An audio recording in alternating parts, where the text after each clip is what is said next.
હા તો મારા વાલા વિદ્યાર્થી મિત્રો, આજે આપણે જોવાના છે ત્રિકોણમાં સાબિત કરવાના પ્રશ્નો અને પ્રમેય જોવાના છે. વિભાગ સી માં જે પ્રશ્નો પૂછાય છે અને ખૂબ જ આઈએમપી પ્રશ્નો છે.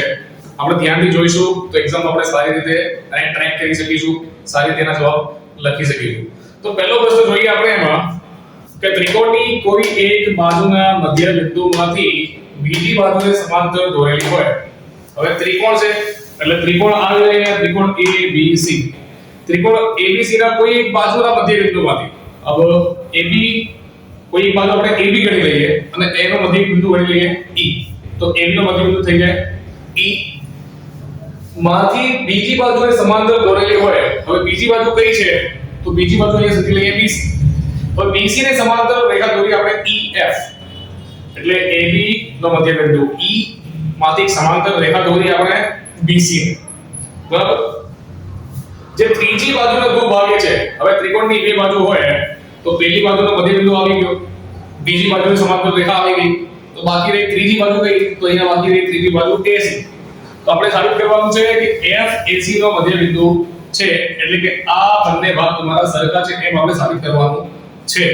તો સૌથી પહેલા આપણે લખી લઈએ પક્ષ. હવે પક્ષમાં શું આવશે તો પ્રશ્નમાં જે આપેલું છે એ જ આવશે કે ત્રિકોણની કોઈ બાજુને મધ્ય બિંદુમાંથી, તો અહીંયા લખી લઈએ ત્રિકોણ કયું છે ABC. આપણે લખીએ ત્રિકોણ ABC માં AB નો મધ્ય બિંદુ E, AB નો મધ્ય બિંદુ E બીજી બાજુને સમાંતર છે તો E માંથી એક રેખા દોરી આપણે એને નામ આપ્યું EF બરાબર. અને EF સમાંતર BC ને સમાંતર EF આપેલું છે, તો અહીંયા લખી દઈએ સમાંતર BC બરાબર. આ તમને પક્ષમાં આપેલું છે.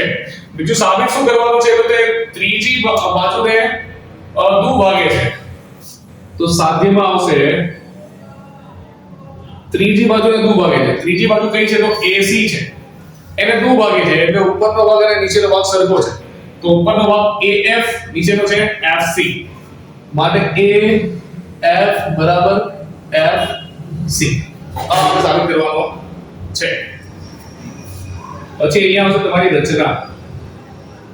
હવે રચના કોને કહેવામાં આવે છે તો રચના એટલે જે પ્રશ્નમાં આપવામાં આવતું નથી પણ આપણે આપણી મદદ માટે જે આકૃતિમાં જે ફેરફાર કરવામાં આવે છે એને રચના કહેવામાં આવે છે. હવે આને તમે આકૃતિમાં જોશો તો અહીંયા CM જે છે AB ને સમાંતર દોરેલું છે, એ પ્રશ્નમાં આપવામાં આવ્યો નથી. તો રચનામાં લખીએ આપણે કે CM એ AB ને સમાંતર દોર્યો બરાબર. હવે બીજું શું દોર્યું તો EF ને D સુધી લંબાવ્યું આપણે, તો આપણે લખીશું કે EF ને D સુધી લંબાવ્યું બરાબર. હવે આપણે કરીએ સાબિત. હવે સાબિત કરવા માટે અહીંયા તમારે બે ત્રિકોણ લેવા પડશે. હવે બે ત્રિકોણ કયા લેવા પડશે તો બે ત્રિકોણમાં એક તો AEF છે અને બીજો CDF છે. હવે AEF અને CDF માં પહેલાથી આપણે જોઈ શકીએ કે અહીંયા 1 અને 2 બંને ખૂણા સમાન છે, કારણ કે અહીંયા Z બને છે એટલે અંતઃયુગ્મ કોણ થાય બરાબર.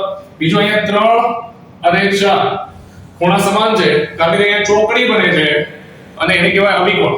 પણ અહીંયા ત્રીજી બાજુ આપણને મળતી નથી. હવે ત્રીજી બાજુ મેળવવા માટે આપણે શું કરવું પડશે તો નીચે જે EBCD જે ચતુષ્કોણ આપેલું છે એને સમાંતર બાજુ પ્રૂફ કરવું પડશે બરાબર. તો આપણે અહીંયા લખી દઈએ કે ચતુષ્કોણ EBCD માં, હવે EBCD માં તમે જોશો તો EB એ CD ને સમાંતર છે બરાબર. EB સમાંતર CD એ આપેલું છે બરાબર. પછી બીજું શું આપેલું છે તો અહીંયા તમે પ્રશ્નમાં આપેલું હતું કે EF જે છે બીજી બાજુ જે છે બીજી બાજુને સમાંતર રેખા અહીંયા દોરેલી. તો જો આ લાઈન જે છે એ આને સમાંતર હોય તો આખી લાઈન પણ આને સમાંતર હોવાની જ છે. તો આપણે ED સમાંતર BC લખીશું અને ED સમાંતર BC આ તમારે પક્ષ પ્રમાણે જ થશે બરાબર અને આ તમારું થશે રચના પ્રમાણે અને જો કોઈ પણ ચતુષ્કોણની બે બાજુ સમાંતર હોય તો એને સમાંતર બાજુ ચતુષ્કોણ કહેવામાં આવે છે તો માટે આપણે કહી શકીએ કે EBCD સમાંતર બાજુ ચતુષ્કોણ છે અને જે ચતુષ્કોણ સમાંતર બાજુ હોય છે એની સામસામેની બાજુ સમાન પણ હોય છે તો અહીંયા EB ની સામે શું આપેલું છે CD તો આપણે અહીંયા લખી શકીએ કે EB બરાબર CD થાય બરાબર આટલું આપણે જોઈ લઈએ હવે આગળ આપણે બે ત્રિકોણ લઈ લઈએ જે આપણે વાત કરી છે પહેલા એ પ્રમાણે પહેલો ત્રિકોણ AEF અને બીજો ત્રિકોણ CDF લઈ લઈએ તો અહીંયા દેખાય છે ને તો પહેલો ત્રિકોણ આપણે લઈ લઈએ ત્રિકોણ AEF બરાબર અને બીજો ત્રિકોણ લઈ લઈએ આપણે CDF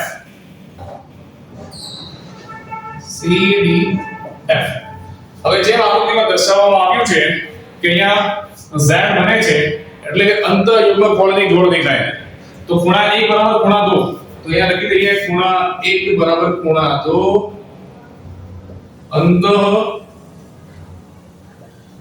કોણ બરાબર હવે બીજું તમે જોશો એ ચોકડી બને છે ખૂણા 3 અને ખૂણા 4 સમાન છે તો અહીંયા લખી દઈએ ખૂણા 3 બરાબર ખૂણા 4 આ છે તમારો અભિકોણ બરાબર એના સિવાય ત્રીજી બાજુ સમાન કઈ છે તો તમે અહીંયા AB માં જોશો તમે તો E જે છે AB નો મધ્ય બિંદુ છે તો એના કારણે ઉપરનો ભાગ અને નીચેનો ભાગ સમાન હોય બરાબર અને તમને અહીંયા આપેલું છે કે EB જે છે એ CD ને બરાબર છે બરાબર EB એ CD ને બરાબર છે અને અહીંયા AE અને EB બંને પહેલાથી સમાન છે તો આપણે દર્શાવી શકીએ કે AE અને CD પર શું કહેવાય સમાન કહેવાય તો અહીંયા આપણે લખી દઈશું કે AE બરાબર તમારા થઈ જાય CD કારણ શું છે તો કારણ એ છે કે AE જે છે તમારો એ તમારો BE ને સમાન છે બરાબર અને BE જે છે તમારો એ તમારા CD ને સમાન છે તો શરત કઈ લાગશે તો અહીંયા શરત તમારી લાગે બે ખૂણાને બાજુ આપેલી છે એટલે ખૂબ આવું સરળ લાગશે બરાબર અને ત્રિકોણ AEF અને CDF એ તમારા સમરૂપ થઈ જશે અને જ્યારે ત્રિકોણ સમરૂપ હોય તો તેના અંગો પણ સમાન હોઈ શકે છે તો અહીંયા તમારે સમાન શું કરવાનું છે પ્રૂફ તો AF બરાબર CF પ્રૂફ કરવાનું છે તો અહીંયા AF આવી ગયું અહીંયા આવી તમારું CF તો ये આપણે લખી દઈએ કે AF બરાબર CF બાય CD બરાબર હવે આપણે જોવાનું છે ખૂબ જ અગત્યનો પ્રમેય મધ્યબિંદુનો બીજો પ્રમેય જે અત્યારે જોયા એનો આપણે એવો જ બીજો પ્રમેય જોવાના છે પ્રશ્ન જોઈએ તો ત્રિકોણની બે બાજુને મધ્યબિંદુને જોડતા એમાં એક બાજુનો મધ્યબિંદુ આપેલો હતો માં બે બાજુનો મધ્યબિંદુ આપેલું છે જોડતો રેખાખંડ તો અહીંયા આપણે જોઈએ તો ત્રિકોણ AB નો મધ્યબિંદુ E અને AC નો મધ્યબિંદુ F આપેલું છે જે પક્ષમાં આવશે ત્રીજી બાજુને સમાંતર છે હવે ત્રીજી બાજુ કઈ છે તો BC ને આ બાજુ સમાંતર છે એ આપણે સાબિત કરવાનું છે તો પહેલા આપણે પક્ષમાં લખીએ કે ત્રિકોણ ABC માં AB અને AC અને AC ના મધ્યબિંદુ અનુક્રમે E અને F છે E અને F છે આ તમારા પક્ષમાં આપેલું છે તમારે સાબિત કરવાનું છે કે જે રેખાખંડ બને છે એટલે રેખાખંડ બને છે EF એ તમારો BC ને સમાંતર છે તો સાધ્યમાં લખીશું આપણે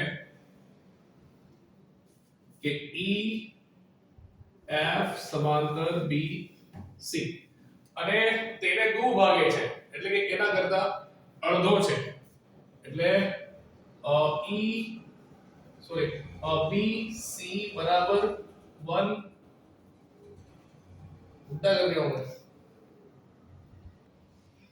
EF બરાબર 1/2 BC એટલે EF જે છે એ BC કરતા અડધો છે. હવે આપણે લખીએ રચના.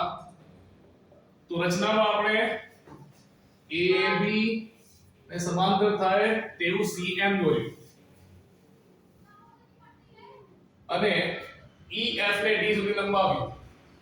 તો EF ને D સુધી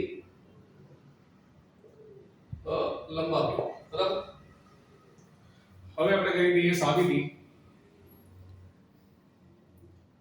તો આ દાખલાને સાબિત કરવા માટે તમારે બે ત્રિકોણ લેવા પડશે. પહેલો ત્રિકોણ AEF, અહીંયા લેવો પડશે CDF. તો ત્રિકોણ લઈ લઈએ આપણે AEF અને ત્રિકોણ CDF. બરાબર. પહેલાની રીતે જ અહીંયા ખૂણા 1 બરાબર ખૂણા 2, અહીંયા Z બને છે એટલે અંતઃયુગ્મ કોણ થઈ જાય. તો ખૂણા 1 બરાબર ખૂણા 2 અંતઃયુગ્મ કોણ થઈ જાય. બરાબર. હવે બીજું આપેલું છે આમાં AF બરાબર FC. AF બરાબર FC કઈ રીતે? તો પક્ષમાં આપેલું છે કે F જે છે એ 80 નો મધ્ય બિંદુ છે. F જે છે એ 80 નો મધ્ય બિંદુ છે એ થઈ જાય. પછી અહીંયા ચોકડી બને છે એટલે 3 અને ખૂણા 4 લઈ લઈએ. તો ખૂણા 3 બરાબર ખૂણા 4 તમારો કઈ બની જાય અહીંયા અભિકોણ. એટલે શરત લાગુ પડે ખૂબાકુ